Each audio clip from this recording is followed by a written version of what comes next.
Now that the Super Bowl's over, how about those Super Balls? The Super Bowl's over? Yeah, Super Bowl is over. Did you miss it? Apparently. Yeah. Sorry. I mean, go ahead. I mean, listen, it's over. It's in the past. Let's get the focus off of the big game and onto you and your cleanliness and your big balls. And well, they could look that way, Jesse.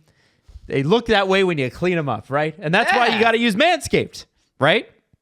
Yep. Right? The Beard and Balls bundle, specifically, all in one, grooming, beard hedger, go-to for all precise beard trimming. The Lawnmower 5.0 takes care of everything below the waist because confidence starts with the right tools on your tool.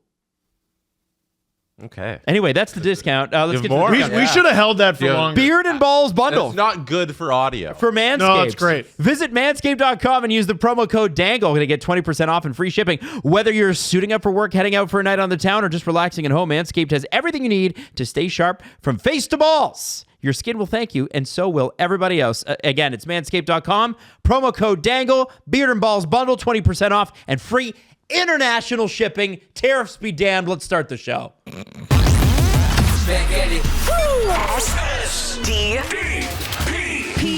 the Steve Dangle Podcast, with your hosts, Steve Dangle, Adam Wilde, and Jesse Blake. Let's go! Also, Boston Pizza on Wednesday. Yeah. It's already this Wednesday. You can join us there. Boston Pizza Stouffville, 1060 Hoover Park Drive.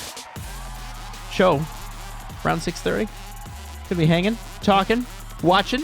Steve's gonna be streaming. I will be. And Canada versus Sweden. That'll be fun. I'm excited. Ville Heinola, by the way, the only active D-man in the NHL who is finished to not play on the Four Nations roster or cycle through it at some point. Is Rick Bowness the coach of Team Finland? Yeah, I think it might be. That's pretty crazy. That poor guy, man. Yeah, no kidding. No kidding. Oh, my God. Anyway, so listen, here's how we're going to do today's show. Today's show is going to be, we're going to be looking into the past. We're looking into the, how did this weekend go? What kinds of things can we deduce or whatever? Tomorrow's about the future. Tomorrow is about the Four Nations. Tomorrow is about the, what else is happening during. But we've got a bit of a weird schedule this week, and I think it's worth mentioning off the top that we have a show today. We will have a show late Friday, which will do a lot late tomorrow, Tuesday. Start over. Show today. Yep. Show late Tuesday. Got it. What's tomorrow? Tomorrow's Tuesday. Okay. Yes, and then we'll have a show Wednesday, which is the live show. Yes. Yes. So, and then we will also have VIP and a Friday show. There you go. So you'll not technically be getting an episode every day this week. That almost basically. Yeah. And if you're opining, if you're needing an episode Thursday, guess what? CJ show. It's great. It's done. Bang! And also, Steve and Jesse will be streaming this week. As I said, Steve, streaming from Boston Pizza. Jesse, on Thursday, will be doing the USA-Finland game. So, yeah, because we're going to split the other games. And I was looking at the schedule, and I was like, okay, so if we're splitting them, there's only 3 that are guaranteed to be not Canada. Yeah. Right? So you get 2 and I get 1. Yeah. And all the rest are Canada games. And the tournament, it's going to go by so quick. Oh, it's going to be I was fast. looking, I was like, oh, it's just a couple games, everybody plays each other, and then championship. Yes. And it's going to fly by, and we'll be back to the NHL again. And I don't know, I don't want, again, try not to look forward. Try to look back, actually. We're trying to go back into the past. But I do want to say, I cannot believe that there are people who still don't think that this tournament's going to rock. I am so excited for this. Once the puck drops, I think everybody gets excited, and we're just excited to see that. It's McDavid and Marner on the same line. This is incredible. Here's the power play one at practice. Makar, McDavid, Reinhart, McKinnon, Crosby. That's Team Canada power play from Brassard, Quebec this morning. Could be better. Could be better. So I'm pretty pumped about it, but we could talk about that later. I also love everybody's predictions that all these guys were going to pull out of the tournament beforehand. I love that they were wrong. And I was like, of course they're wrong. They don't know what it's like to be an athlete and want to win everything all the time. Uno. So let's talk about the first half of this year. The All-Star break is the unofficial half. We know that there's obviously trade deadline, all that stuff, but we've seen a lot from these teams early on. Yes. And we're going to get a nice little break here for a lot of these players, right? There's half the NHL are Canadian players. Only 23 of them are going to this tournament. So a lot of guys going to be sitting. A lot of Americans going to be sitting, watching, going on vacation, doing what they do. And I wanted to start with just one question. Okay. Let's start with the Toronto Maple Leafs. Who on the Toronto Maple Leafs needs this break the most? Who will benefit the most from this break in play? Anyone who's 30 and up. So that's quite a few guys. Name a player. Stop. No 25 questions this. Sir. Joseph Wool. Joseph Wool, Steve Dangle. Why is that? He's played an unbelievable amount of hockey compared to what he's used to. He was never really meant to have this run of games this season, and he has, and he's played well, and that's enough. Stolarz is back. This break comes at a really good time for him. Wool has been great, but not otherworldly, which we know he's capable of. Get a few weeks off, and you get to split games, hopefully the rest of the way. And then we'll figure out who the playoff starter is. Jesse Blake, who's your pick for needs this break the most? I don't know how the answer can't be Morgan Riley in that he's played like pretty well the last like couple of games. Yes. So maybe the break's coming at an inconvenient time, but you have to look at his entire first half of the season and not just the last couple of games, in that he's struggled the most out of any Leaf with the highest expectations on him. And this 3-week-ish break, 2.5-week break's got to be the big reset for Morgan Riley, and continue what you did in Vancouver. Get better over the break, get healthy if that's the case. If you're really not healthy, if you're just tired because you have a busy personal life, then get some sleep. I just hope there's a big reset for Morgan Riley, and the back half of the season isn't about Morgan Riley and the conversations around a $7.5 million defenseman. We focus on the actual important things.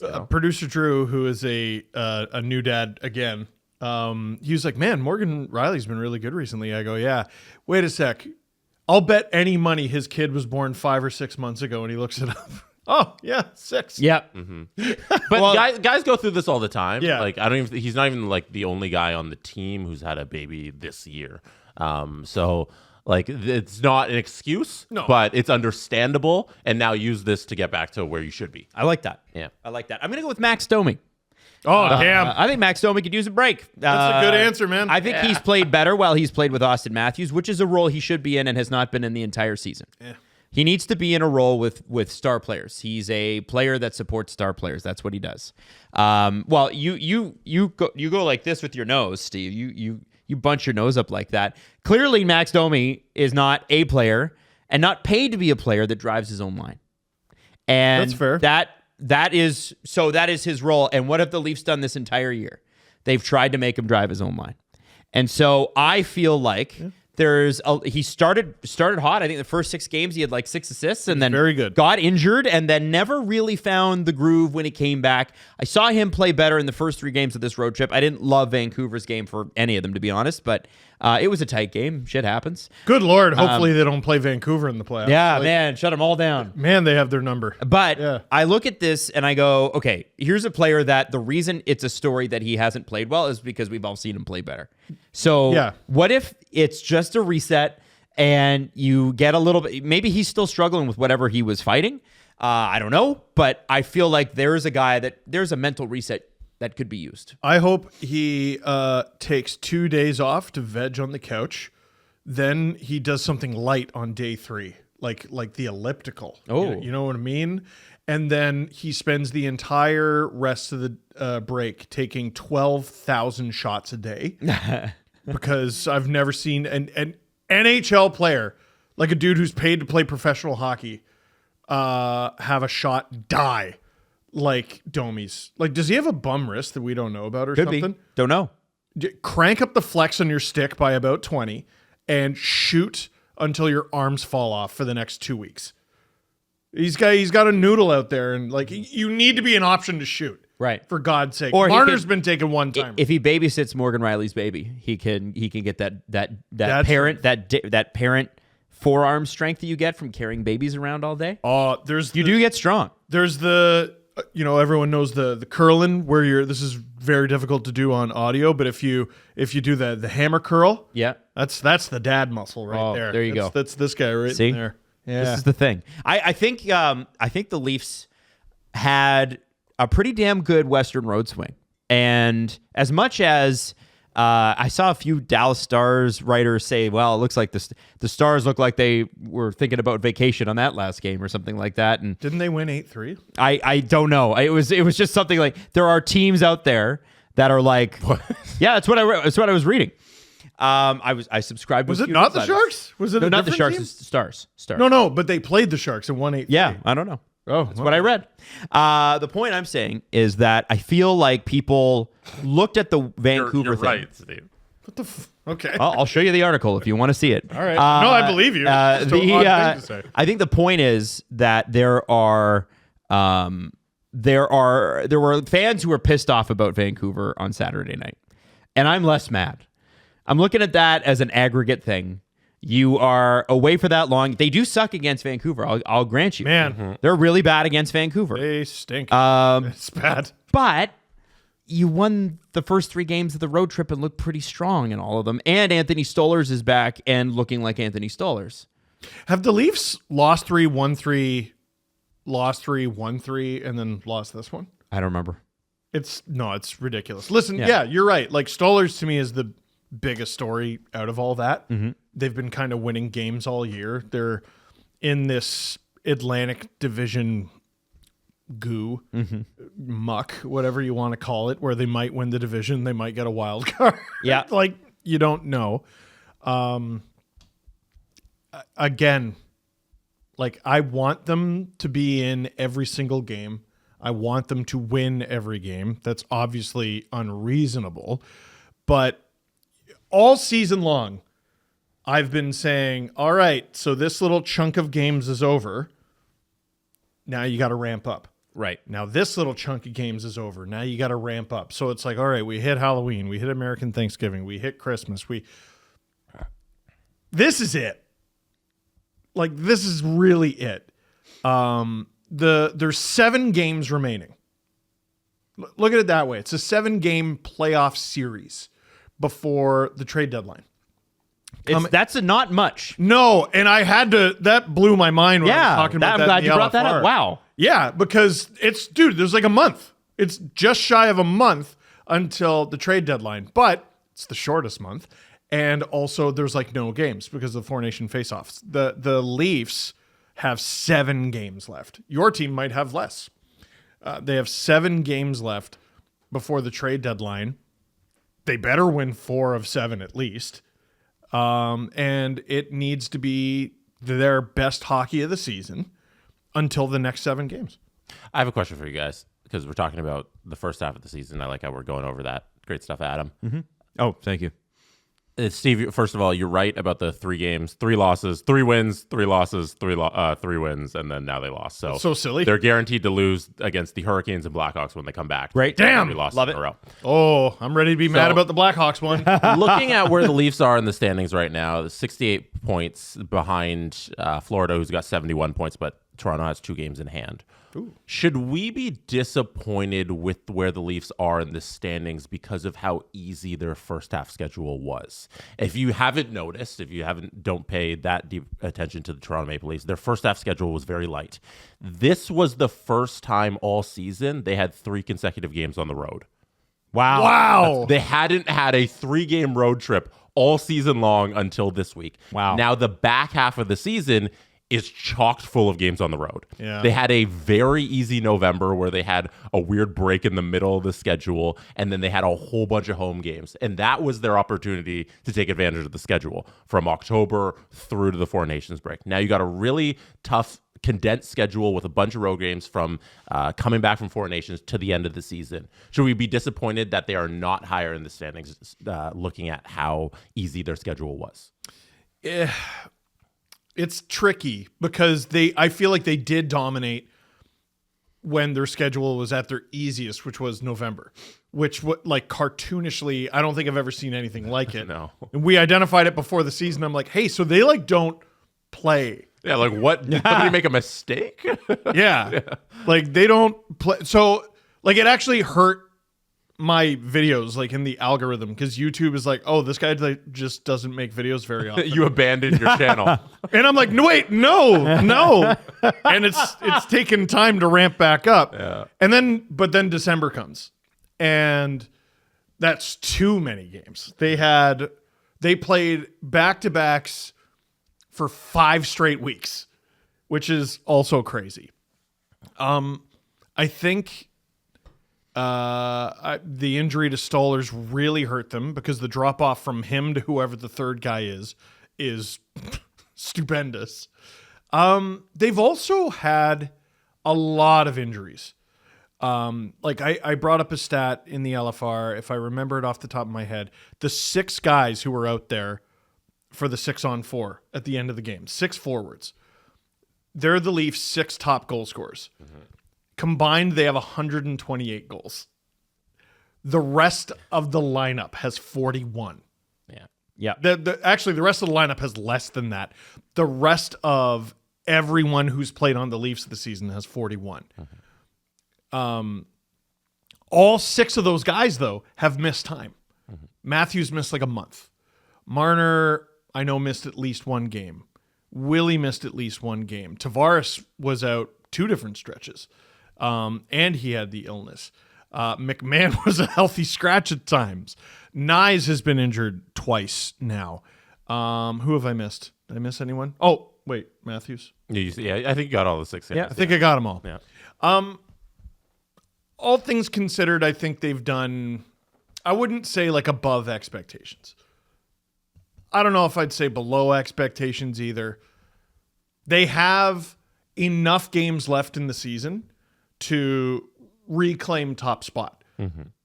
Who knows? Maybe all things equal, they play their next 2 games and they simply get those games in hand on Florida and they take the top spot. And it's hard to call first place disappointing.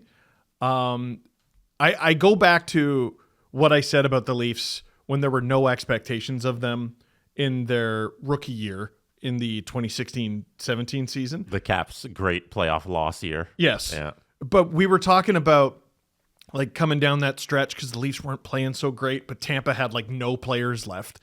And people were like, well, is it really disappointing if they don't make the playoffs this year? And a lot of people said, well, no, because they're all children. And mine was absolutely friggin' yes. They've been in the playoffs more days than they haven't been for the last like 2 months leading up to that point. So if they don't make the playoffs, it's because they choked and they lost it. So to me, I'll be a little disappointed if they don't get first place in the division because they've owned it for the lion's share of this season. Mm-hmm.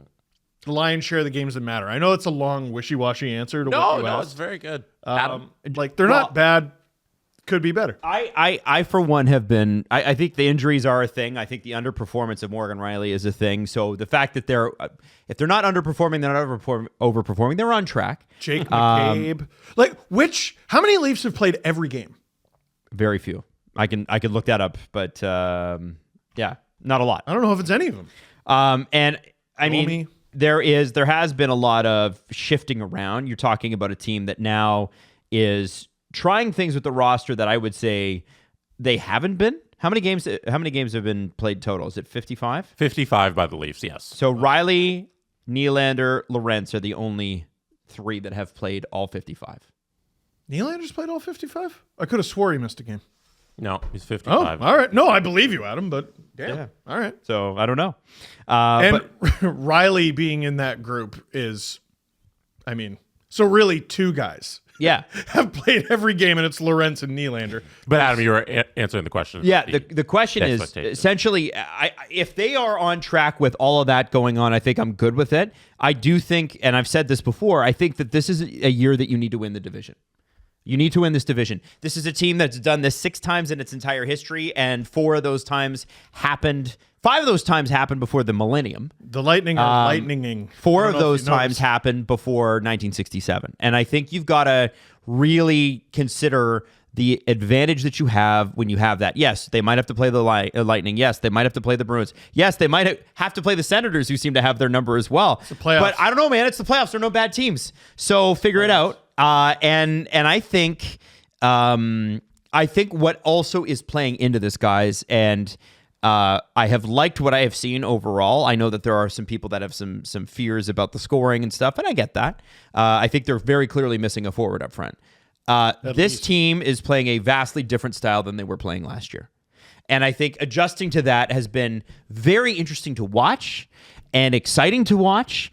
And I'm kind of curious to see how it plays out in the playoffs. And also they took goaltending seriously this year. Oh, yeah. And I just didn't see that from the previous management group and the way that they needed to. They like this is we're talking about a management group that has Stollers and Woll both on cost-effective deals, not just this year, but next year too. Even when Woll's salary is at $4 million, he's a steal. A hair over 6. So combined. You look at this is a team that unironically dressed $8 million of Peter Mrazek and Matt Murray as their starting two. Good. And expected to do anything, right? So I just feel like that is the that is the like went out and actively got both guys like they needed them. And that's where I'm sort of like, okay, this is going to ramp up, and what we're going to see now, that 7 games is going to be really interesting because I think you're going to need to know kind of what sort of what your top 6 looks like. Mm-hmm. You sort of know what your bottom 3 looks like. You need to know 15, 20 games out what that third line is supposed to look like. And they better get something done. This is not we're basically there. Well, this is not maybe we'll make a move for a forward. If they go through that trade deadline without making a move for a centerman, it will be a failure. Well, it will. And if Järnkrok's ready to go, he's got to play all 7 games. Yeah. Right? I don't know that he is. We haven't heard anything on that. I know like no other fan base is staying up at night thinking about Calle Järnkrok, but like he is kind of important to this equation. Yeah. And if he does come back, I still think they need one. Yeah, because he'll be 7 games in and no training camp. 7 games in, and at this point in his career, I just don't think he's a center. There you go. Jesse, what about you? Same question.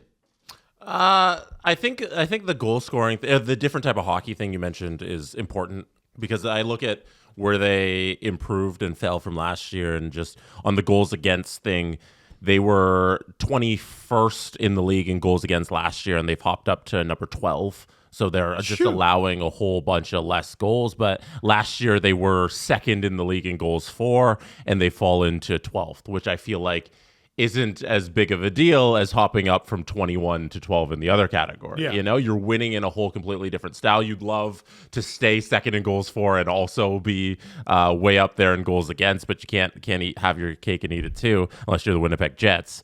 So I feel like looking at the whole season and knowing that they are not a complete team, you got to be.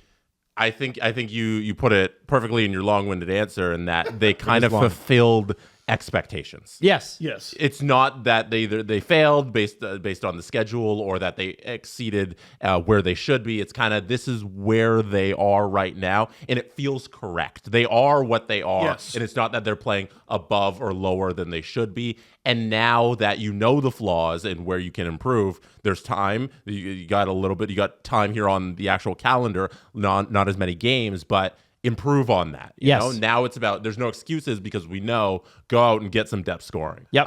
I got a pretty reliable tip that like the Leafs are pretty dissatisfied with their bottom 6, as they should be. And I mean, if they weren't, it would be the Kyle Dubas. Well, yeah, but Adam, like that's a great point though. Like the Leafs are basically exactly as advertised. Yeah. Like I'm trying to think back to what I said coming into the season. I said, look up front. They're not scoring more. They're not. Mm-hmm. Look at their back end. That should be a lot better. And the goaltending was a question.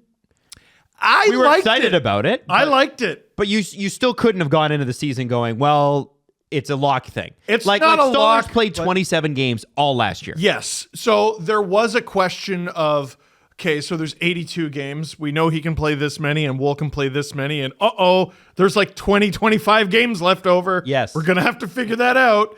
But it's gone probably better than expected. The top guys are scoring like crazy. Woll, by the way, has already played 5 more games than he did all of last season. Hilarious. And I'm surprised it's only that many. And the bottom 6, while we all agree that it is not good enough, the team, as far as I can tell, knows that. Not every team knows their flaws. And not every team does something about it. Right. We talk about it all the time. Like, the worst teams in the NHL aren't the teams that are just at the bottom of the standings. The worst teams of the NHL are the ones where you look at them and go, what are you? The Leafs, I think, are exactly as they're built, which I think that's a good thing. There's no surprises there. You hope that a positive emerges. Sure. I don't think they counted on Bobby McMahon scoring at this kind of pace. I don't know if they thought Matthew Nyes quite had this in him. Yet, anyway. Yeah. Like, there's some good surprises here. But, when the playoffs roll around, is Devontae Smith-Pelly coming through the door? Is Sean Bergenheim coming through the door? Is Fernando Pisani coming through the door? Matt Bolesky. Like, I'm trying to think of The playoff darling. bottom six dude who chips in 6 or 7 goals. Calle Yarncroke. Yarncroke was part of that Nashville Predators team that went all the way to the Stanley Cup final against the Penguins. Yep. He only had 7 points, 2 goals. But, like, it's crazy. Game 6 of the Stanley Cup final is on YouTube. And every opening draw is Sidney Crosby versus Yarncroke. It's crazy. Like, it's not like Yarncroke played poorly under Keefe. At times he did, for sure.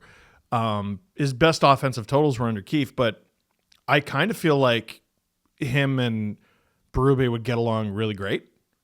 I hope he's back in the lineup. Because if he can't play this season, I kind of think they need 2.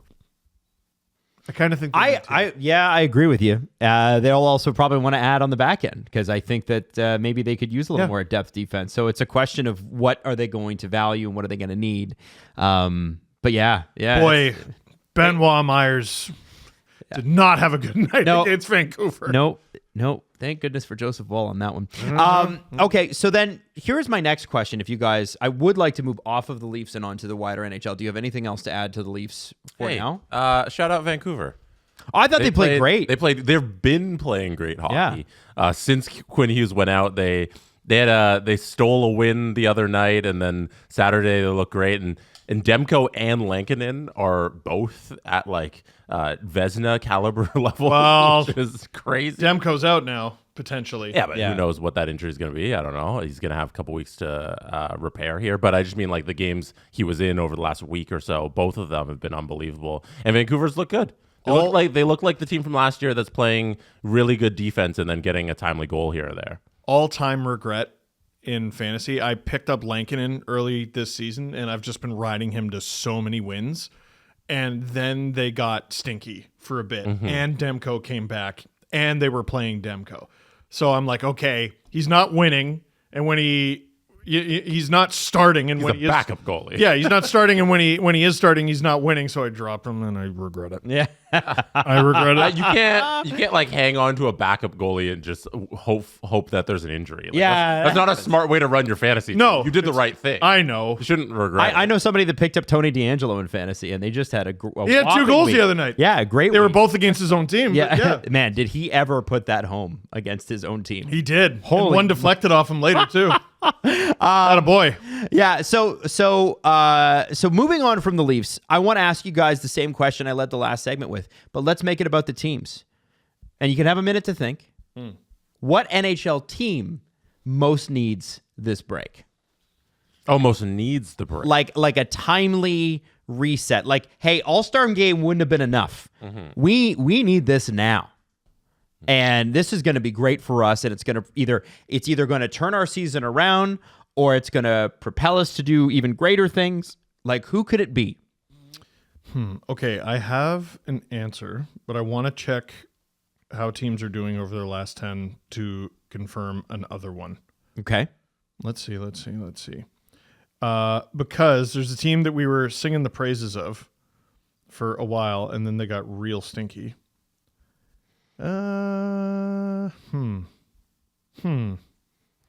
See, okay, there's all these teams at the bottom of the standings, and the break isn't going to help any of them. Yeah. Like, I'm just looking at. So, you know who I'm going to say? I'm going to go with the Montreal Canadiens, man. Because they've been falling off. falling off. They've lost 3 straight, and they're 2-7-1 in their last 10. That's crazy. When did that happen? Man, we had so many Montreal fans in our comments about that video that we did, and it was like in December, and I was like rubbing my nipples. They're like, oh, they got Laine. Age like milk, little bro. Yeah, and then here we are, 2-7-1. Damn, and tough- Laine tough hasn't look. scored in what, 8, something like that. He's been utterly useless. Patrick Laine has been a minus player in more games than he's scored in. He's been a minus in 14 games. Okay. He has 12 goals. Okay. He's had multi-goal games, so he's probably scored in fewer games than 12. Right. Totally. He has not been good. When he's on, man, this is the player he's always been. Mm-hmm. Any given night, he could be the best goal scorer in the history of the sport. And any given night, he can be the most one-dimensional player of his generation. Yes. Yeah. Who's more one-dimensional? He's a That's- non-option defensively. But that's what he does, and Yeah. you acquire him for that, and that's what you do. Worth the risk. Like, again, When he scores, they win. yes, exactly. And they did win when he did score. It doesn't all rest on him, but I was looking at that team like, oh shit, here they come. A lot of those teams, when we were looking at that wild card race and we're like, okay, so just none of them are going to lose ever again. A lot of them have hit speed bumps, but none of them hit it harder than the Montreal Canadiens. Jesse Blake. I don't know if you guys are aware, but from January 5th through February 3rd, this team in the league was had more points than any other team in the National Hockey League. They had 22 points. No other team had that many points in that span. And then after February 3rd, this team played the Tampa Bay Lightning on the second half of a back-to-back. Then they played the Tampa Bay Lightning again in a 2-game series in Florida because the schedulers did that. And then they went on to play the Florida Panthers and lost 5-1. And this team is the Ottawa Senators. I knew it. Who were on fuego through all of January and then have hit a really big speed bump here heading into Four Nations on their 3-game losing streak. And they've gone completely away from what made them really good, and that's stopping goals. Like, they are a great defensive team for 4 straight weeks, and then all of a sudden they allow 4 goals and then 5 goals and then 5 goals, and they can't stop anything. And I don't know where it went in the last 3 games, and they also can't score, which is something they couldn't do through their winning streak, but they managed to overcome that. So now they can't do either or. And I wonder if this break is the reset they need to get back to where they were, because I think the Ottawa Senators can be really good and are going to be a playoff team this year and probably one of the wild card seeds looking how Tampa's playing lately. But they need to get back to the great defensive hockey they were playing for a month and not this weird week that they had against 2 times in Tampa and 1 against Florida. Tampa's such an interesting team going forward. Like, we're going to find out if playing in the Four Nation face-off is good for you, like for the regular season, or if it tires you out, because basically the Lightning are going to the tournament, like all of them, except for Vasilevsky. If Team Russia was there, the entire squad would be there. Yes, yes. Honestly. It's actually crazy. Well, and the break comes at a good time for Kucherov too. Yes. I love this segment from the Toronto boy next to me who is trying to do some Ottawa Senators erasure, because I was talking about the Senators and you're like, oh, you know that Senators conversation? You know what? He's trying to steer it Tampa Bay away. Lightning. No, He's trying I'm to talking steer it about a team who the Senators were previously ahead of, and then they've lost their lead on Tampa. No, it's a good way to bend it. Only 2 points behind the Leafs, too. No, great. 2 points behind the Leafs, who the Sens are hoping to play in the first round. Yep. Yep. I'm going to go with this, guys. Jesse, unless you had extra, No, if we want to just move past the Sens, who are the No. most disrespected franchise in the sport. Okay, Whatever. I think What could they do? I think it'll be great for Matt and Paolo that he gets to basically go from the AHL to playing against the best players in the world. That guy is gonna get. I mean, every coach in this tournament is gonna be like, that guy, targeting that guy. Yes. It's a little unfair. Yeah. It's kind of crazy. Yeah. All right, then more Ottawa Senators chatter. Is Team USA better off with Jake Sanderson than Quinn Hughes, because one of them is better? What? Are you saying Sanderson's better than Quinn Hughes? Are you Team trying to get USA, what? Is Team USA better off because Why are you one doing of them is so much more better than the other You're one? taking shots at Connor Hellebuck to start the year, okay? Yeah. And now you're saying Jake Sanderson and definitely Cale Makar are better than Quinn Hughes. All I'm saying is maybe blessing in disguise. Listen, Wow. I will join Jesse in saying that a hockey player with 2 working hands Is better than one? probably going to have an easier time than a player with 1, which is what Quinn Hughes is right now. By the way, that's another reason why that loss against the Canucks sucks. Like, they got shut down hard. They didn't have Quinn Hughes. Guy's going to win like the Norris and maybe the Hart. Maybe not anymore, but geez. Jake Sanderson is, well, You got to ask the question. look at the replacement for, okay, so Canada needs a defenseman. Yeah. They're getting Doughty. Pretty cool. The States need a defenseman. They're getting Jake Sanderson. Pretty cool. Finland has like 3 guys who have been healthy scratches, I'm pretty sure. Like, Yeah. it's tough. And I know let's still can't crack the team. And Villy. It's not. This is his Villy origin story. Yeah. Hey. No, high five. I think not having Quinn Hughes there is such a huge loss for Team USA, but having Jake Sanderson now on the team is a really big plus. I think it's cool for him to get that moment to play with all those guys. It's going to be a great step in his career, being like, okay, now I'm peers with all of these guys, so hopefully he gets a little bit of a step here. You will live. Yeah, they'll be fine, is all I'm saying. Like, it's a They'll good be fine. replacement. They'll be fine. Yeah. My team is going to be this. It's going to be the New York Rangers. And the reason I am a Rangers believer, a Rangers truther, if you will. So here's the deal with the New York Rangers. They are currently 4 points behind the Senators, 3 points behind the Red Wings. Same amount of games played essentially as both of them. They're right there. They're right there. Man. Boston is sitting on the outside looking in, just ahead of them. Sure are. Columbus sitting on the outside looking in. And obviously, Detroit currently is in that last wild card spot. Although, if you go by points percentage, they are one better points percentage, like a third of a point. It's ridiculous, better than the Senators. If we're Sorry, talking it's a tenth, a hundredth of a point. attaboy. If we're talking about teams where this break couldn't be coming at a worse time, it's Detroit. Yeah, yeah. But here's what I look at, and this is just looking at the standings. Okay, the New York Rangers. JT Miller came back. He had a good first couple of games, and then there were some giveaways, and Rangers fans were like, the man who left is still the man. And the honeymoon's over, and that's great.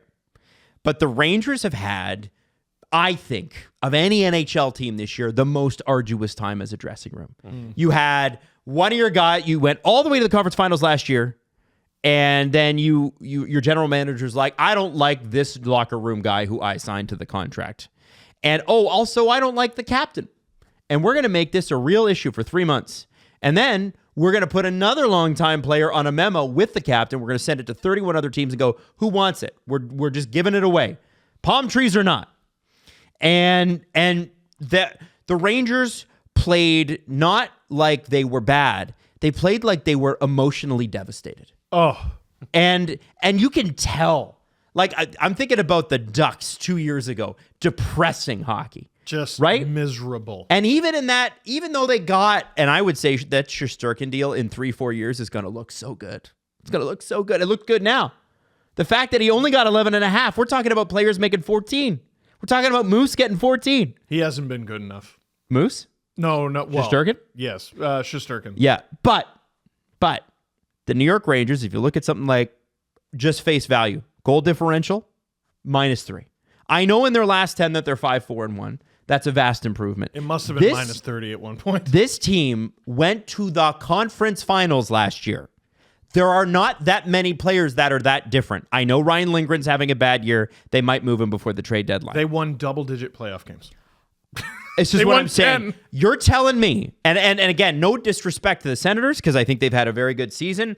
No disrespect to the Red Wings because they've been great since they fired the head coach. But let's be straight. This is a team that knows how to win. They're veterans and they're coming on, and I think they're coming back, and I think they're going to be in one of those wild card spots come April. I would be shocked if they did not make the playoffs this year, and that means one of Detroit or Ottawa gets kicked out because I don't think any of these guys, I think, you've got Tampa at 66 points, New Jersey at 68 points. 4 and 6 point spreads this time of year are a lot to make up in the NHL.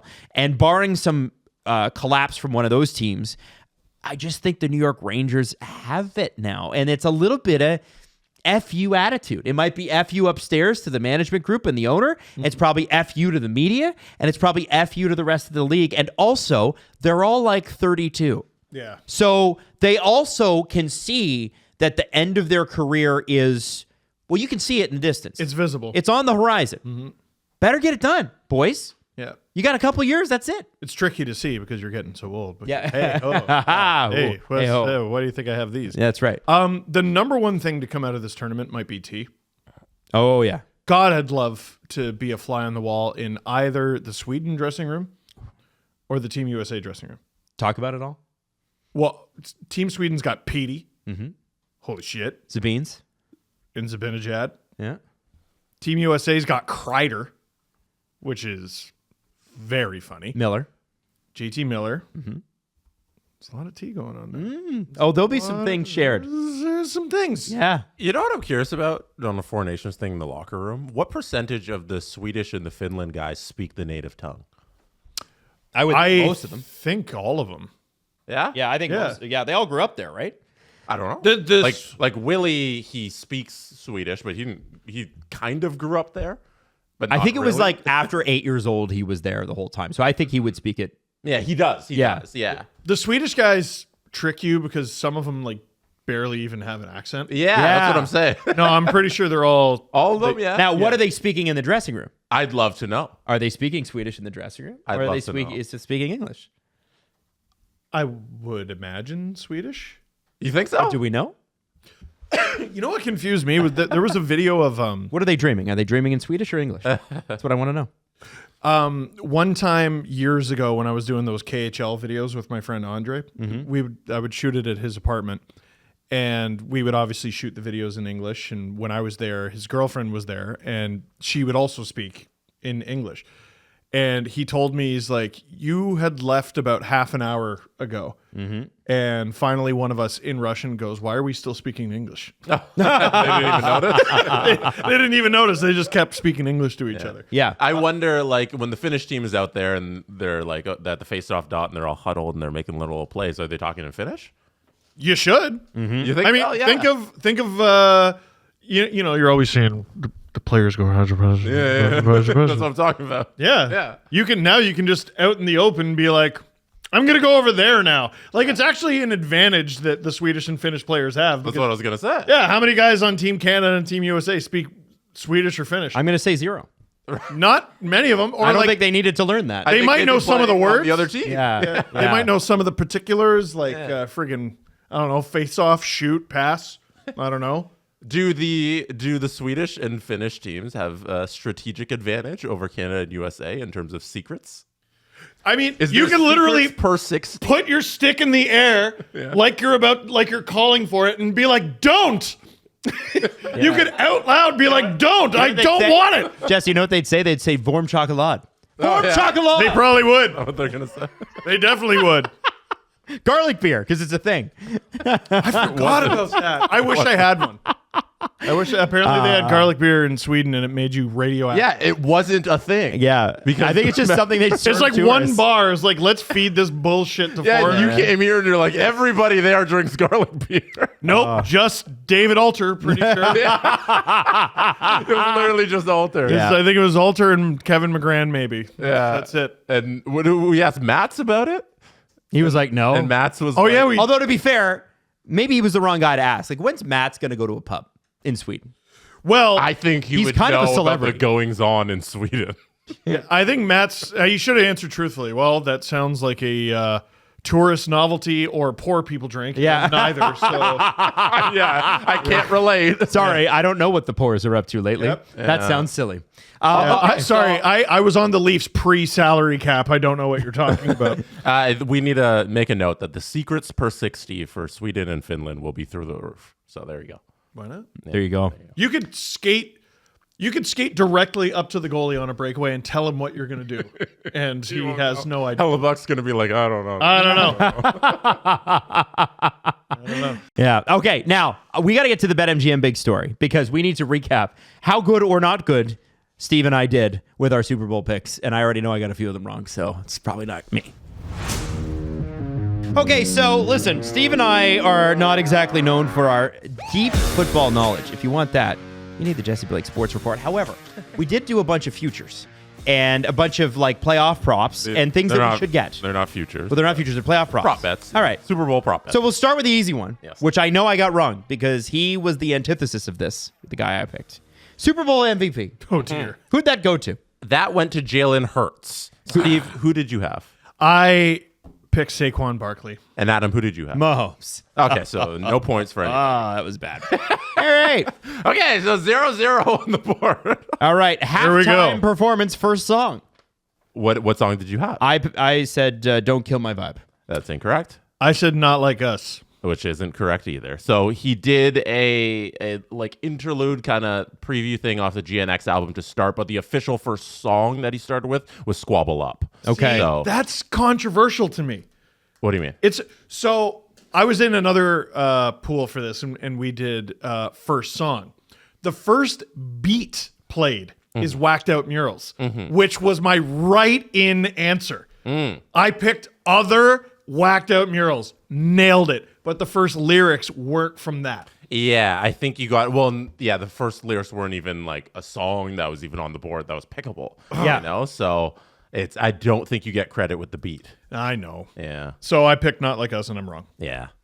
That was very wrong either way. Yep. Yes. On this picks. Yep. Yes. Next up. Pretty bad. All right. Color of the Gatorade bath. I chose red and pink because I thought it was going to be the Chiefs. I chose blue. And it was Also wrong. All right, so it was yellow. yellow.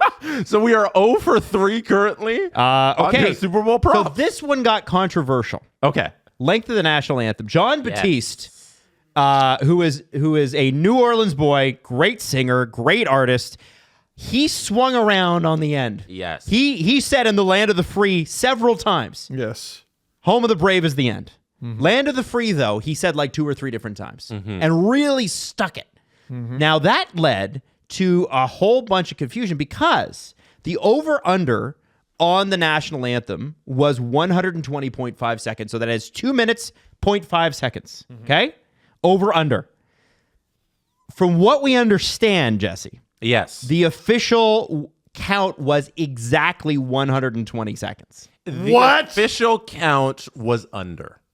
So it was under. Yes, So because I got it. that's how BetMGM specifically, whose book we're using for the BetMGM Big Story, graded the anthem. One, they don't really count when you circle back on the lyrics. Right. So the fact that he repeated it 3 times, the way it's supposed to be graded is when he finishes the actual lyrics of the song. So the extra lyrics at the end of it shouldn't really count. Right. Plus, if you're right on the 2 minutes, the number at the book on BetMGM was 120.5. So exactly 2 minutes, if that's where we're debating, that's an under. So they graded it as an under and they paid out the unders. And then if you bet over, you lost. So that's 1 for Adam. Yeah. I bet over. It was awful close. There we go.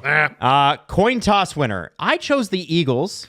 Steve? Son of a gun, I picked the Chiefs. Eagles did win the coin toss. Hey! All right, all right. How have I gotten all these wrong? You're over, Steve. That's so crazy. Which, what are we doing next? The next one is going to be Coin Coin toss. toss, like heads or tails? outcome. Now, I said heads. I know it was tails. I picked tails. It was tails. It was tails. It's 2-1 Adam. Okay, and then You guys did not do well. who will be mentioned first in the first MVP speech? I actually don't know the answer. Who did you pick? I picked fans. I picked team organization. Jalen Hurts mentioned God / religious figure first, so both of you get that wrong as well. Now, the last two were obviously who wins the game. I said Chiefs, so that's wrong. Hey! I picked Eagles. All right, it's we're tied tied. 2-2. Going into the final question, right? And will Travis Kelce propose? Was What the did- final what did question, you and I say? said no. I also said no. Okay, so we both- tied. You tied 3-3. Hey, all Oh, boo. We need a tiebreaker. Yeah, well, we can, you know what? Okay. Why don't we make it about the Four Nations? No. It's about the football game. Oh, okay. What are you talking about? Four Nations. Tiebreaker right now. I assume you both don't know this off the top of your head. How many passing yards did Patrick Mahomes have? Oh, Closest to you can go over wins. So it's just within the realm of. Yes, just closest to passing yards Patrick Mahomes. I'm going to say 126. Yeah, he had a bunch in the fourth. Yeah. 100 on the button. Adam, how many did you say? 126. And you said 100? Yeah. You got He was bad. A lot less. you had 257 passing He did? yards. I won. Yeah. How? When? Thumbs in as a winner. When did he have that many? During the game that was on the television. Yeah. That his team got his ass kicked. Yeah, but he was throwing bombs in the fourth quarter. He was. He He threw was. like a 60-yard pass to Worthy at the end of the game. Yep. Damn. What are you talking about? Shit. Yeah, that was a crazy one too. They had so many nice plays at the end. Yeah, none of didn't that mattered. at all. None of that mattered. Nobody led like 2 big drives at the end Damn. that didn't matter. And Damn. Adam wins. Woo! Hey, Adam wins. Thank you. Now, should we do one for Four Nations later on in the week? Why not? Yeah. Bring it Let's have some back. fun with it. Yeah. That was fun. Yeah, that was good. That was great. Okay. Adam wins. BetMGM big story. Yay. Go to BetMGM.com/dangle for terms and conditions. BetMGM, your official sportsbook of the NHL, but also pretty good for football too. So this is my next question, and I'm curious about this. This is based on Best. yes. Yeah. Love it. What team surprised you the most to this point in the season? And it can be good or it can be bad.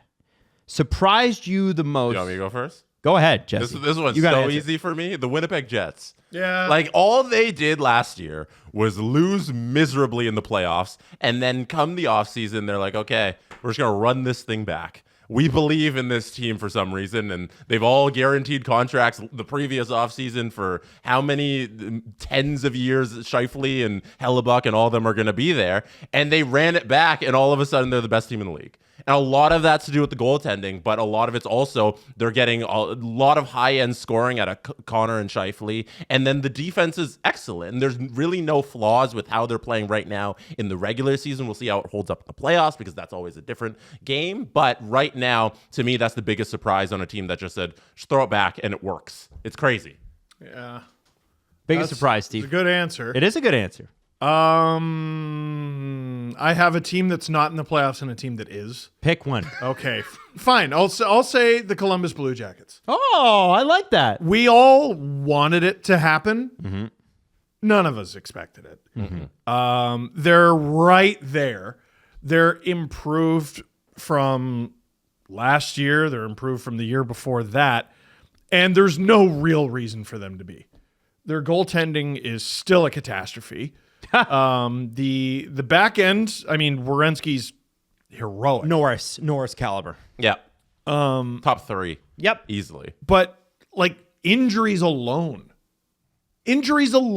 this season, not to mention the trade upheaval from the offseason, They weren't even tragedy even from with- the offseason. They weren't even at the cap floor to start the year. I'm not even sure if they are yet. Like it's like I don't know. Like JVR's turned the clock back. He's friggin' pinging it off the bar and in. We all wanted it. We all thought what a great story this would be. We were all pulling for the Blue Jackets. And, we all know what they did to the Lightning in 2019. This is almost more impressive. They're currently $3 million above the floor. Like, wow. they have a $68 million roster currently as Puckpedia has it. And that's a team that was in a playoff spot for a large majority of the season. They could so do far. some serious Crazy. damage at the trade deadline if they want to. Of course. Wow. Of course. The Jiricek stuff as Oh, well. yeah. Like that had the opportunity to be such a distraction for them. Man, like for a wild amount of reasons, it's insane they're even in the playoff conversation. Oh, yeah. Okay, I'm going to give you mine, and then I'm going to give you two notables that we missed. Okay, my surprise of the season has to be the Los Angeles Kings. Wow. The Los Angeles Kings, for the last couple of years, have made some really questionable calls on who they've signed and who they brought in and how things have been done. You know, you let Dursey go to Arizona. You sign or you go get Pierre-Luc Dubois. It's a disaster. You have to fire your coach. You sign Joel Edmondson to a mystifyingly large contract this offseason. And really, you're waiting for a lot of these younger players to kind of take a step forward. Yes. Your Brant Clarks, your Quinton Byfields. As much as Quinton had established himself as an NHLer, I don't think... He's the second overall pick. Yeah, right? I think that's fair. You put him in the laugh category of like, hey, when's this coming, right? When's the 80 point, the 90 point, right? You pick second overall, you expect a dominant player. Exactly. And I'm seeing with the Los Angeles Kings, maybe not one particular player explode, but without Drew Doughty, like 90% of this season, Yep. you had Brant Clark, who got off to like a screeching start. I know he's cooled off a little bit. You have a team that plays well defensively, a team that plays well offensively, a team that was not expected to be that great in the goaltending category. It's turned out pretty good. Completely turning the Who's clock back. 39 or something? Yeah. I think the LA Kings deserve a ton of flowers because I was a hater. I was a doubter. I was like, those guys messed this up. I can't believe this is going to happen. And they've completely changed my mind. Let me give you a huge name. 16, 6, and 6 with a 919 save percentage. Darcy Kemper. Boy, that PLD Kemper trade really worked out for both sides. It's It's a good trade. wild. What, like, look at the Caps. I don't think they regret it. No. Like, they got rid of Kemper, who is one of the best goalies in the league this season, and somehow got better in net. Yes. Like, nailed it. Yep. Both I also teams think nailed it. I think the coaching change helped a lot too. Of course. I just think that they had the wrong guy and the wrong time, and you're looking. Sometimes it's not doesn't mean it's the bad coach. It's just, I mean, clearly look at what McClellan's done in Detroit. But like, you know, sometimes you kind of go, this is just the wrong guy, and they identified Hiller. it. Oh, Jim Hiller, baby. oh, it was Hill. Yeah, well, the Hill Dog. Wait, who are you talking about? No, Jim Hiller coming in is good. Yes. Is what I was Yeah. saying. I think the last little bit under the last guy Got was it. not good, right? Yes, we were yes, saying the correct. same thing. Yeah, Yes, we who's were. on first? Yeah, High five. yeah. Hey, we can do this. We can do this, potty. We got a future in this. Yes. Now, two teams I want to give notable mention to because I'm actually glad they didn't come up. I want everybody's input on these, okay? First one, Nashville Predators. Surprise. Have to be a surprise it's team. surprise bad way. Yes. Okay. Oh. I As in they understand are what you're a saying. surprise. Jeez. Listen, Oh yeah. They- I am not sharp. I promise to be better tomorrow. they Holy were a crap. surprise last year with how good they were. Yes. After YouTube Gate. Not Yes. YouTube Gate. Yeah, YouTube no, Gate. that you That's refuse coming to later. believe is real. Yeah. Yes. Yeah. Well, Jesse, I might have been right. No. Because that could have just been a streak. Stop it. I mean, come on. How have they played since, guys? They lost in the playoffs and then they've stunk. Uncle Adam was right. Anyway, Uncle Adam. I want to ask you in all seriousness, Ask me, Unc. are the Predators as bad as they've It's off the shown? rails. Are the Predators as bad as they've shown? Or do they start next year, lock themselves into a playoff, and they're going to be fine?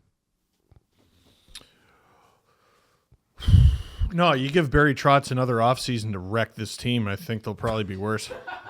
I honestly think the Predators are in prime position to have a really good team next season. The amount of cap space and resources that they have, they can really make a go once again at building a really good team. It's just a matter of making the right decisions. They have a good, solid. Oh, well, Yeah, there goes that. That's the thing. It's are they going to utilize the amount of draft picks they have and the tremendous amount of cap space? Because that's the whole narrative with the Nashville Predators. They spent all this money last season, Right. and you look at it, and they spent a lot, but they were so under the cap that it hasn't really affected their flexibility. So they have the room to go out and get more pieces. It's just a matter of like, does buying a team work in the NHL? Does spending a whole bunch of money in free agency work? Is that going to be the correct way to get this team back to the playoffs and back to the Stanley Cup contender? So I question about whether or not they can do it and whether they will make the right decisions, but they are in prime position to not rebuild or anything, to just go for it full out during this offseason.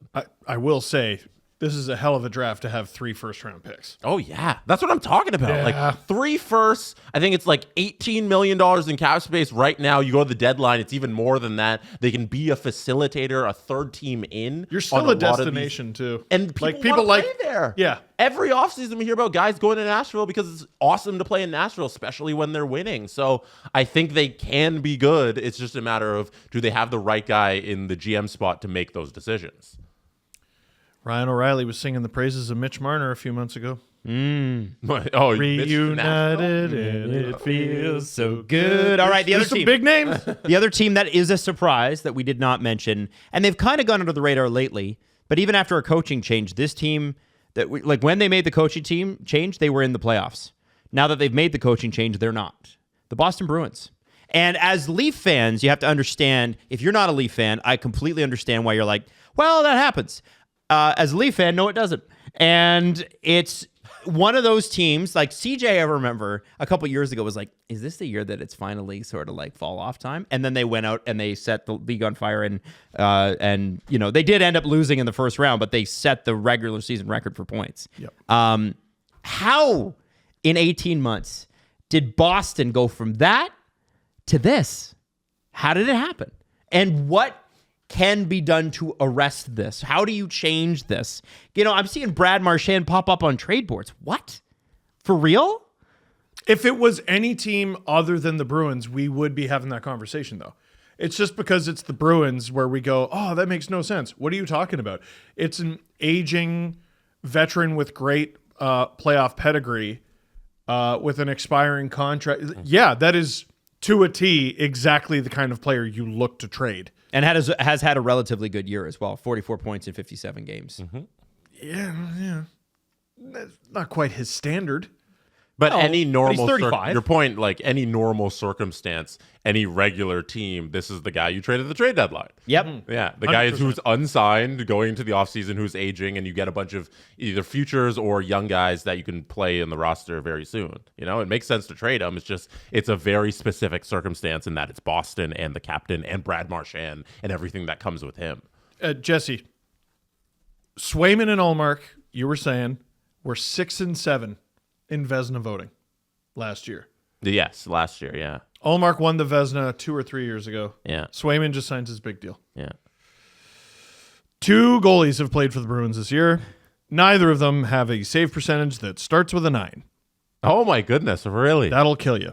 Swayman, 8.98. Korpisalo, 8.92. Told you about Korpisalo, didn't I? Yeah, Missing even trade, 8.92 this year is not Yeah. disastrous. It's not good. Missing training camp doesn't help. No, Missing doesn't. I could see them bouncing back maybe next year, maybe even the back half of the season, let's be honest. That will kill you. Mm-hmm. That is a lot of teams are looking for one goalie. Yep. And Boston had 2 elite ones, and they rode them for a few years, and it's over. Mm-hmm. And now they're supposed to have the one big elite one, and he's not playing up to his abilities. He's paid like one. Yep. He's paid like Jake Ottinger. He's paid like Connor Hellebuck. He's paid like Linus Ullmark, who has been injured a bunch, but had a really good season, or began to have a really good season after a rocky start. That'll kill you. Is this a team that should have gone in our other category of the Four Nation break is coming at a good time? I mean, maybe. Yeah. But here's what I would say, Jesse, and this is where my question for these guys would be: Is this a team that can turn it around? Because I think some of the teams we talked about, like I think the Rangers are turning it around. I don't know that they can, and it's beyond Brad Marchand. He might get moved, very likely not. But Pasternak's like the hottest player in the league right now. who's that? Pasternak. Yeah. Well, he's amazing. But they've become a little one-dimensional in that part. And the guys that they signed to come in and do the sort of the secondary work to fill in for the Krejcis and the Bergerons that you lost is Elias Lindholm. And I think this is going down as one of the worst free agent signings last season. And it's not to pick on him, but He you has have 10 goals. He has 29 points in over 50 games. And this Remember is I was talking 60 about games almost. The Leafs acquiring Luke Cunnin, and you're like, please aim higher. He has more goals. That's crazy. He has more goals than Elias Lindholm. And he's got a no-move clause for the first 1, 2, 3 years of this deal. And then later on, it'll be a modified no trade. So $7.75 million so far for 29 points. That puts him at roughly 40 to 45 points over an 82-game season, assuming he doesn't hit some sort of hot streak. Like that's one of those things where you go, is that recoverable? Hey, Nikita It doesn't sound Zadorov like has this year. 117 points. Sorry, that's penalty minutes. He has 14. You've gotten 13 goals out of how many millions of dollars did you spend on both those So players? what was it? Nikita Zadorov was $5 million or $6 million per year? Doesn't matter. So you're looking at 13, 14 in that million. neighborhood. Yeah, Zadorov is $5 million plus 7.75, so you're 12.75. That's 13 goals. just not even kind of good enough. Not even close. And firing the winningest coach over the last 2 or 3 years somehow didn't fix it. Weird, right? Yeah. Now, Boston does have they get itchy, They're Boston. They could win the cup. but they got to get into those playoffs, and I'm curious about how they do it. I really am. Don't know how they do it. And I never thought we'd be saying that. Listen, in absence of any Leaf success to cheer for, I am cheering on the downfall of my enemy. Hey, it's Palentine's week. Yeah. February 13th. That's the date everybody circles on their calendar. Every year. Every year. It's the more important of all it's the most important of all dates in February, right? I would Yes. say. Easily. February 13th. It's about your relationships with your friends. Palentine's Day. And you should follow Panago Pizza on social media because they have giveaways all week long, celebrating real friendships. And guys, I would say that our friendship benefited directly from Panago Pizza for a long time. Sure did, pal.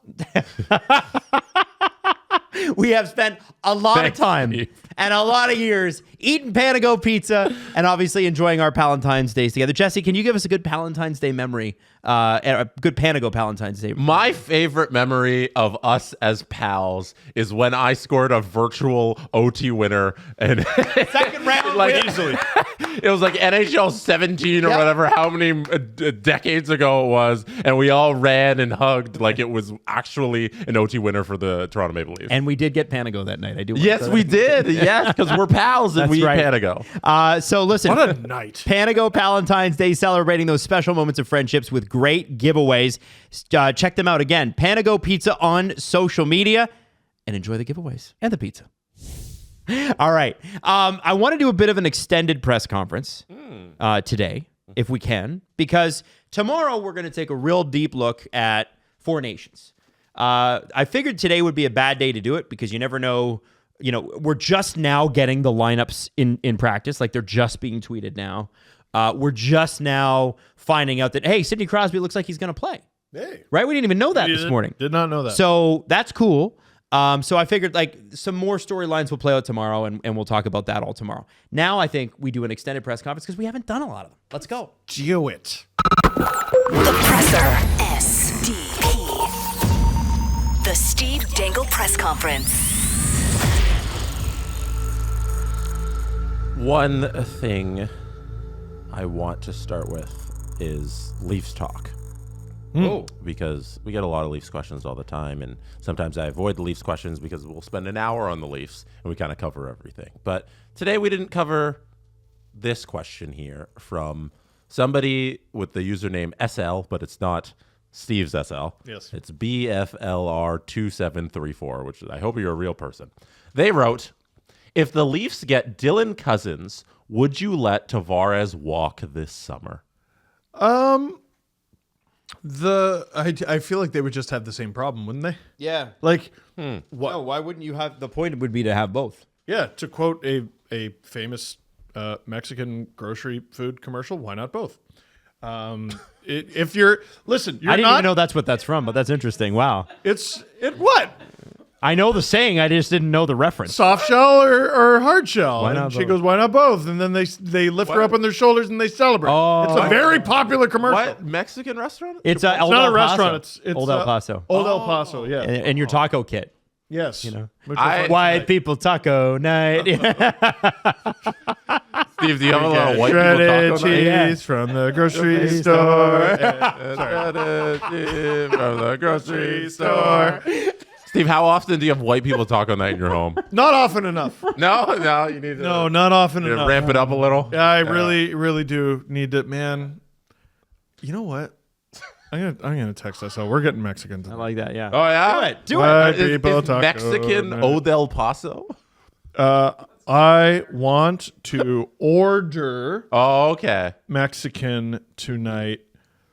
Is she gonna be like, oh yeah, Chipotle? From Jeff's Tacos down the street. I'm thinking Mexico Lindo. Does Florida Fades do tacos in the back? No, but there was a Mexico Lindo in that plaza. How dare you? How dare you? Also, they might. I don't know. I don't know. Oh, by the way, I'm asking. I passed Florida Fade's new outlet on Kingston Road. Yeah, It's called Elevated Fades, and it's on Kingston Road. So instead of a Florida Fade, you can have an Elevated Fade. So you should try it. It's on Kingston Road. It's on your drive-in.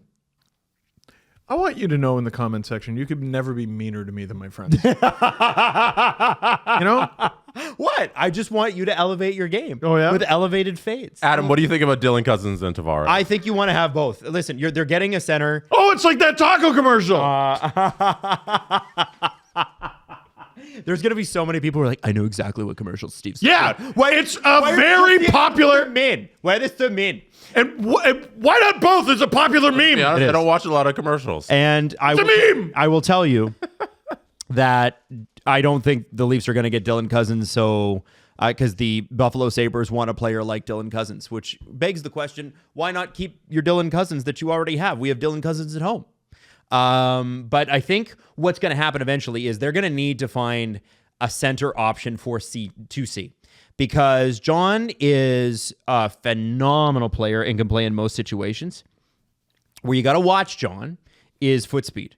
And Yes. we do see that against faster teams in the playoffs specifically, where it becomes a little bit more difficult. The man is never out of position. He's never irresponsible. He scores big goals. He gets big points. Anybody who has said John Tavares is cooked over the last 7 years at any time has been cooked by John Tavares. Oh, on a barbecue, like just slow roasted each year. That take never leaves you. But you are going to need a younger option. Yes. Who can skate. This is why I'm going Brock Nelson. Not that much younger, but fits the timeline. Oh, boy. And Brock Nelson, for me, is a far better option than, not that Ryan O'Reilly is a bad option, but he's a better option because he's coming off consecutive 35-plus goal years. Like 3 of them. And I know this year's scoring's a little down on the island. And I know that they're on a bit of a hot streak, and Lou Lamoriello is going to pump those tires until they're out. Because he probably loses his job if they don't make the playoffs. But I just want to say this. The idea that John Tavares won't be a Leaf next year is anathema to me.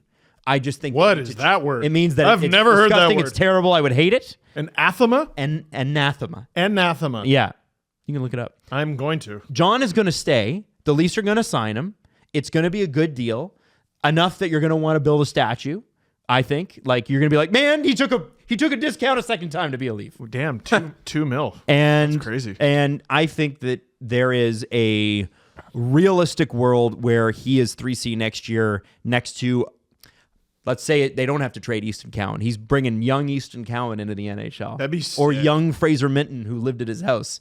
Like that is the kind of depth I want to have as a Leaf fan. How about JT on Fraser Minton's wing?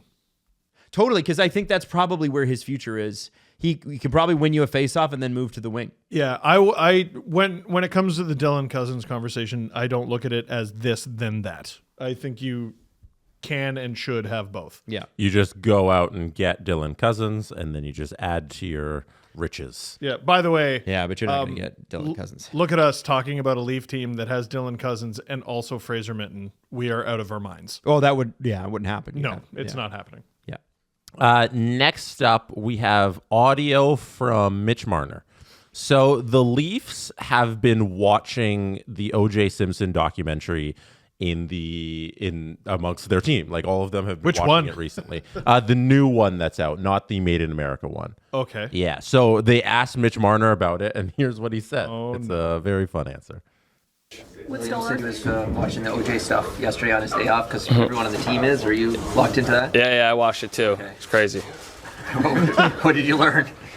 I don't get how it didn't. I mean, I think everyone's thinking what I'm going to say. So it was first really time watching something like that. It was bizarre. I was shocked at the end of it all. The I media think he training did kicked it. in. I think he did it. Please play that again. Please Play that again. That's so funny. Mitch Marner on if OJ did it.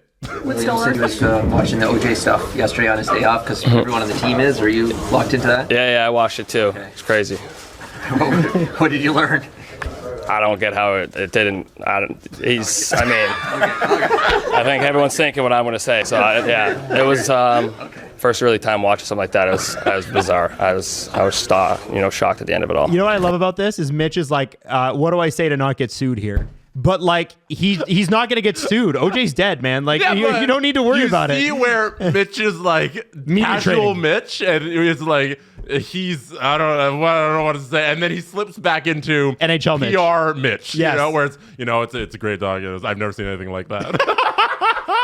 But did Chappelle get sued for OJ didn't do it? No, but On second thought, he doesn't want he to slip did. up and say something controversial like Yeah. OJ Yeah. did it, but he very much said it. I mean, That was isn't that fun? really funny from Mitch. Shout out Mark Masters, best question asker in the game. If that was Just the best. if that was controversial to anyone at this point, I'd be like, you need to get out. You need to get out. No, I think he. Listen, I think he might have. Yeah, remember that book he was going to come out with?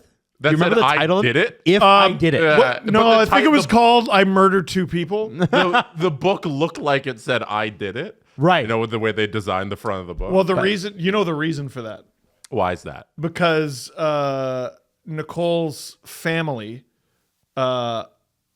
somehow got the rights to the book, so they made the cover just "I did it." Yeah. Oh. Because I think it's a part of like he owes them so much in restitution. Because Right. he lost the civil case Yes. to them for the murder. Yes. He won the criminal trial, so he couldn't be prosecuted, but he lost the civil part of it. And which owed a is lot of money. Fucking insane. Listen, just give him some money. They'll never see their daughter again, but just give him like some money. what? Anyway. Yeah, no, it's insane. So it's a lot of fun that the Leafs are all enjoying that, and yeah, Mitch's reaction is hilarious. So I wanted to bring that to the table. Good one, Mitch. Good one, Mark. That was really Yeah. good. Next up, we got Mike Schmidt, who asked, "Do you think we will ever have 3 digits on jerseys? If so, what year? Because if we're still playing hockey in 2310, but we're well in dust by this point. Do you think that Maybe they got to you. add 3 digits to this thing? First of all, I don't plan on dying ever, so I'm gonna go with the year 2167. Okay. That is the year. Do I think they overdo? No. I think here's the less popular, more boring answer, which is the NHL will Just a QR after code. enough of a QR code. There you go. There. I like that. Nailed it. The NHL will, if it continues and into hundreds of years from now, and I hope it does, the NHL will say at a certain point, okay, we've retired a lot of jersey numbers, and we're just going to say you're honored now. And that's what the Leafs used to do. They never retired any numbers. We're unretiring. And they would just say those were on the Ring of Honor or whatever they were called. And then on the 100th year anniversary, then Shanny was like, no, we're going to retire some jersey numbers. And so I think eventually that's where we go. Because you can, what do the Leafs have 10 or 15 numbers already off the board? You're going to have a lot of people in the 60s and 70s with their numbers, right? Those weird, awkward, like William Nylander at 59 or whatever that was. Well, I'm going to pick a weird number like 93. Well, actually, Yeah. that one's taken too. Weirdly. So yeah. Anyway, I think we'll get back to that, but we'll be dead. We're staying at 2 digits. Is your Staying at 2. Staying at 2. 3's too much. Well, 3's too much. I think in a few years, no one's going to wear 34. No one's going to wear 16. No one's gonna wear 88 No one's going to wear 88. because of Eric Lindros, It's true. Yes. Leaf legend. There's an off chance for 91. Oh, I think 91 gets retired. Are you honestly all 4? Absolutely, Dude, no question. look at... No what, question. what if they don't win anything? Okay, if they win a cup, we're talking... Then yeah. No one wears 44. Right. No, the whole team. Like yeah, exactly. Steven Lorentz's number. Thank yeah, you, Steven. honestly. Like, You want Ryan Reeves up in the rafters? I'll do it. I'll do it if they win a cup. yo, I will absolutely retire Ryan Reeves. Retire the whole Stanley Cup winning team. I don't all care. of you. Yeah. I will buy a statues. Pontius Honor Holmberg doer. jersey. Oh my God! The handing- ceremony. Handing out military jerseys every game, from the Leafs alumni. Honor Stanley doer. Cup champion. Oh, doer. That's the greatest franchise in history of sports. Yeah. Whoever wins that championship for the Leafs. Yeah, absolutely. Because they overcame it. But I think I don't know. I think that you're if you've retired Doug Gilmour, who was here for 5 years and had a great 5 years. He's my favorite Leaf all time. He's jersey number retired. Yes. Yep. Okay. He's up there. Was previously Not- honored. Yeah, was Okay. previously honored but retired. Okay. Went to the conference finals a couple times. Matz went to the conference finals 3 times. Wendell got there at least once. And the second time, I think he was traded in that offseason for Matz. Not sure. But it doesn't matter. Regardless, you're looking at a bunch of guys where that's the standard. Yeah. Okay. Tavares has been here longer and scored more points than Gilmour. The only thing he doesn't have is a third round appearance. He scored the goal that sent them to the second round for the Series first winner. time in 19 years. Yep. Like, Mitch is a no-brainer. Austin, no-brainer. Willie, no-brainer. Morgan's interesting. Matthews won their first Hart in 60 or 70 years. Yeah. And Art Ross, a couple Art Ross trophies. There Not are- Art Ross, Rocket Bouchard. I want to say their Hart and Calder droughts were longer than their cup drought. Yeah. And their Norris one Is is the longest drought. still going. Well, that's like the Canucks. Yeah. Yeah. Just never won. Haven't won one. But I think, don't forget the Sabres. I just think those 3 are at minimum. I would say if you're honoring those 3, you can't not honor Tavares. He's been spectacular here, but I think all of them, and I think all of them need this for their souls more than you need it for your records. All of them need at least a couple conference finals berths together. They do. Win a cup. And I think they need to win a freaking cup. Win a cup. It would. Can you imagine the crime it would be if, especially Marner, Matthews, Nylander go their entire career, they stick it out here and they don't win? That would be a crime. If the Leafs Like win the McDavid cup, needs a cup, he needs to win a cup. the statue is going to be bigger than the one of Jesus in Brazil. Oh, yeah. Like it's Yeah. I need it to happen. I need it to happen. Oh my God. I forget what it's called. Yeah. What, the cup? The statue in Brazil. Christ the Redeemer. Redeemer. Thank you, the well-traveled Matty. You just know User of everything. Staley. Yes, user of All right. Next up. Yeah. So last episode, we talked about how it would be so much fun to buy the Fife Flyers, but we are not that wealthy, so we can't quite do it. But Bob Cameron, who has knowledge of the Fife Flyers, said that you will have a lot of work to do if you bought the Flyers. They are bottom of the league, but there is no relegation. So Bob also linked the standings, and yeah, they are extremely bad. So if we look at the standings, out of 10 teams, they are last, and they are 3-27. Wow. So the Fife Flyers have 8 points on the year, minus 97 goal differential, 3-27-2. Okay, so here's my question. Not great. Who's got real money? Anybody listening got real money? Like real money. Because like you're going to need some real money to buy a franchise even over in England. Yeah. But English ice hockey is, from what I understand, on the rise. And we could sure come in as a silent partner that maybe broadcast the game to a wider audience. Our think that's wallets very will be silent. silent. That's for sure. I don't know if that's silent. So, we'll be the blood, sweat, and tears partner where it's like you come in with a less percentage, but you do a lot of work because you didn't put up the money. I think it's going to take a lot of money and work to turn this team around. No. They got games in hand. They got games in hand on. For anybody listening, the standings are the Fife Flyers in 10th out of 10, 3-27-2 with 8 points. And then you hop up to ninth place. The Manchester Storm have 25 points. So we go from 25 points in 9th place to 8 in 10th place. The Manchester Storm are 12-20-1. And then in first place are the Belfast Giants, who are 25-7-3 with 53 points on the year in 35 games. Yeah, second in goal differential though. Paper Tiger. You know what I would do? What? I would call old friend of the show, Ben Scrivens, the Scrivezina, Yeah. and see if he want to come out of retirement, play goal for a couple of years in Fife. What? Start there. I didn't know that's Start from the goaltending out. Start calling on ex-Leafs. What's Ben Smith up to? What's Jared Smith? What is doing? Ben? Let me look that up. You know? Ben Smith, and I got to put hockey because it's a very common name.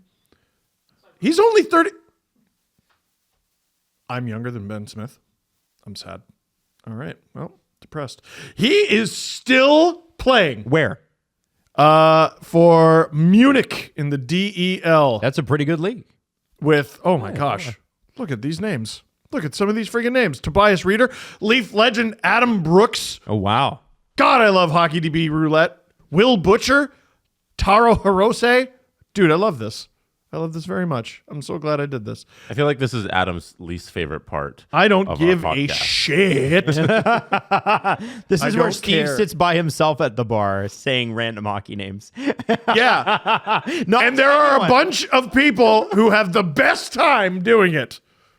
No, but You're an asshole. most people, when they do that, name stars. You're like, guy who played 20 games. Let's go. Guy who played. All right. Let's No. No.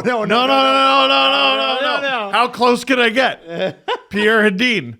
How many games did he ever play? Look it up. Look it up. Carol Pilash. No, he played way more than 20 games. Maybe 20 playoff games. He played way more. Ben Smith, champion in the NHL, the AHL, 2 times in the DEL with 2 different teams. Wow. Put some respect on his friggin' name. Pierre Hedin.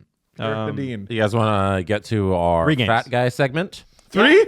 Yeah, it's getting Shit. All right. So That guy. one thing we love to do on the show as 3 guys who love to eat is look at stadium food and stadium food prices. Well, we have them from the Super Bowl last night. The Super Bowl took place in New Orleans at the New Orleans Caesars Superdome, and this is the menu and prices. We have on the board at one of the concession stands, jambalaya for $18, grilled alligator sausage po' boy for $18, ultimate grilled alligator sausage po' boy for $21. So that's just the sausage po' boy with toppings? But ultimate, the shrimp pasta for $20. I need to ask an ignorant question. Yeah.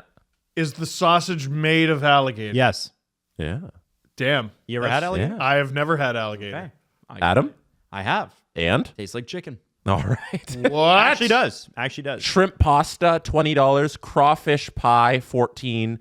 The beer is $17 for a Budweiser, Bud Light, and Michelob Ultra. And then the premium large can beer is also $17. Assorted PepsiCo products, so like Pepsi and other soft drinks, $7. Water, $7. Gatorade, $9. And Rockstar Energy, $9. Before we move on to the second board, what do you guys think of this first one?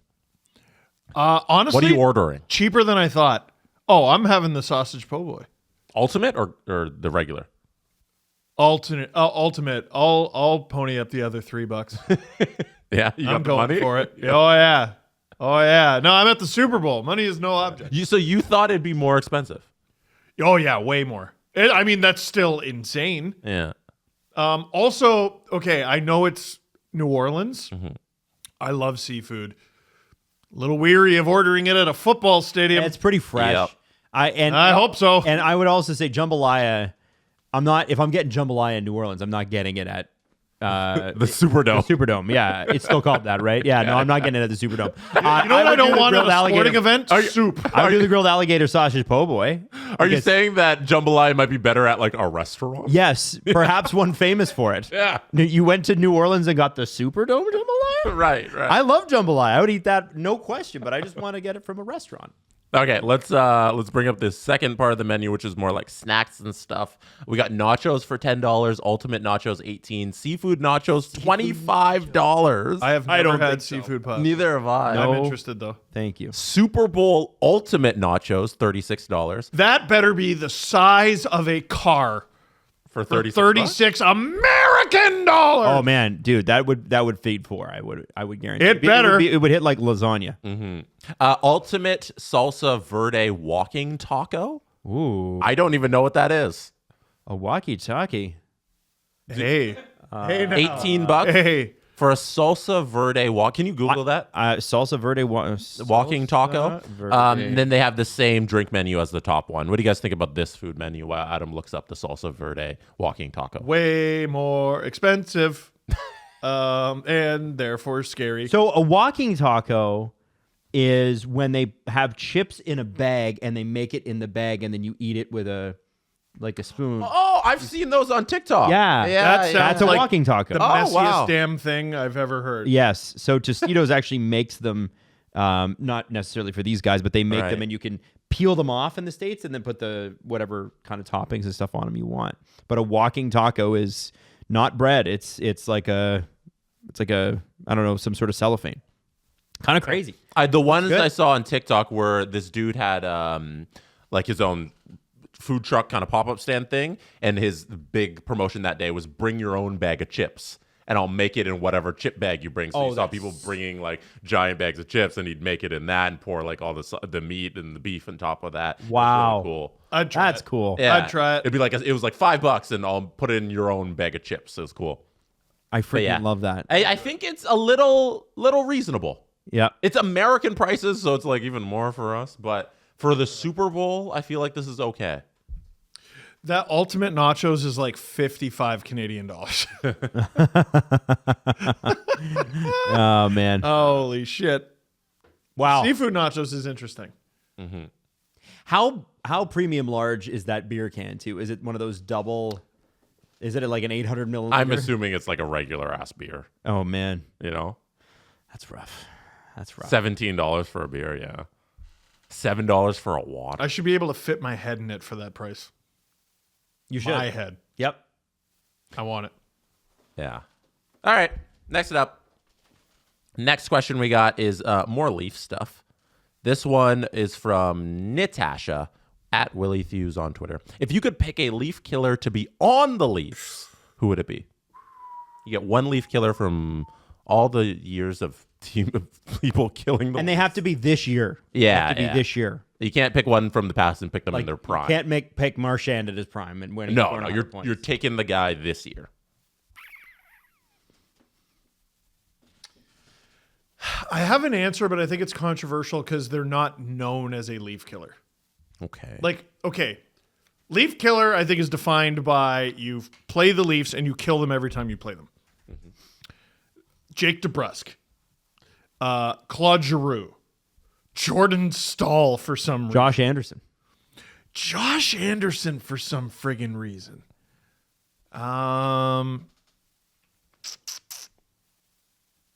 Do the Panthers just kind of kick their ass? Yeah, I don't think you could take all Panthers. Cam Atkinson is on that list. Yeah. Again, weirdly. Okay. This is controversial. You just veto it if you think I'm wrong. Charlie McAvoy. Oh yeah, no, I agree with that. He's beaten the Leafs in 3 playoff series. Yep. I don't know if he's been at the focal, at the center of it all, but the Leafs couldn't score on the Bruins last year. And he's a defenseman for the Bruins. What about Mikey Asimont? No. Brandon Hagel? Mikey Asimont is 0-1 in playoff series against the Leafs. There's not a lot of guys who can say that. Brandon Hagel? 1-1. Okay. I would say the obvious one. No Lightning. The obvious one is David Pastrnak. Damn. He's so good against the Leafs in the playoffs. So good. So good. The narrative for at least 2 of the series he's been in against the Leafs were that he was underperforming. That was last year. Last year he was underperforming. Obviously finished them off in Game 7. And then I want to say it was 2019. Yeah. He wasn't having a great series. Probably finished them off then too. Probably did. Pasta's a good answer. It's got to be a Bruin, doesn't it? It should be Marchand or Pasta. Josh Anderson's a fun answer. Yeah, the thing is with Josh Anderson, though, then he doesn't have the Leafs to play. And he becomes Josh Anderson. You want a guy that's actually going to play good against other teams, too. And, the thing with Josh Anderson is There's like 7-8 good games, and That's a really good answer. he has, man, never has a player been more tantalizing to me than what Josh Anderson brings. Yeah, you love Josh Anderson. I do, and every time I'm like, wow, he plays the Leafs, he's out of his fucking mind. And then Bobby McMahon, but he makes like 5 and 3/4. it's crazy. You're like, oh, he can shoot, he can skate. He's he's huge. Yep. And then you look at his stats at the end of the year, you watch Montreal play a normal game against not the Leafs, and you're like, shit. Damn. Yeah. I need a guy who can perform against other teams. That's what I'm saying. McAvoy or Pasta, I think is pretty good. Jesse, who do you got? Josh Anderson. No. I think is the hilarious answer. You suck. Yeah. Just If he take was him a off the Leaf- board. If he was a Leaf, it'd be hilarious. We'll beat Montreal 10 times out of 10 without Josh Anderson. What about just the Canucks? Like, can I just take the best players from the Canucks? Yeah, because we can't seem to beat them at all. Yeah. Ovi is also an absolute murderer against the Leafs. And Malkin. Yeah. Ovi and Malkin. But I feel like Ovi that shouldn't count because he's good against everybody. Yeah, yeah. Like I feel like every team looks at Ovi as I'm an Ovi pretty killer. sure, though, that he's got his most career points against the Leafs. It's like he's played like 88 games. Maybe on against goals 100. per game, Something like but that. it can't be total. That'd be like somebody in the Metro. Right? Oh, true, Yeah. true. Yeah. Okay. Has to be. We'll end on this. I want to shout out Jo Dabney, who designed the Pride merch for SDPN last June. She was asked to design merch for the San Jose Sharks, and the jersey she's wearing in this photo was designed by her, and they wore it in the Steve's holding up the mug right now, actually, that she designed for us. And so yeah, she's only moving up in the world. It was really cool to see her drop the opening ceremony, the face-off, drop the puck for the opening ceremony there at the Sharks Dallas Stars game over the weekend, where the Dallas Stars crushed the San Jose Sharks 8-3. And the ceremonial face-off is Mikael Granlund and Luke Cunnin, who I think Cunnin asked to do the face-off with Granlund because they're former teammates. Oh, As of like a week and a half ago. yeah. Yes. Here, Future Leaf? Maddie, let me bring up the up close on the jersey vid that the Sharks released as well, and just to show this off, that's some look at the crest she designed. Beautiful. That's awesome. Yeah, it was a lot of fun. See her drop the puck. So yeah, shout out Jo for only doing great things and moving up in the world. Very colorful. And obviously, signed Tyler Toffoli jersey. He's always at the forefront with this stuff. Great guy. Yeah, and that's it. Very the cool. End of the Very show. Adam, do you have anything else you need to get out there? Nothing else other than we'll see you again tomorrow when we do a full Four Nations preview. And we'll go through like power plays and penalty kills, and we'll get deep, because it's more than just who's starting. Although that USA lineup, I saw the forwards. I glanced at the forwards during the show. Mid. Yikes. The Steve Dangle Podcast. Follow the guys on Twitter at Steve_Dangle, at Adam WYLDE, and at Jesse Blake. Connection complete.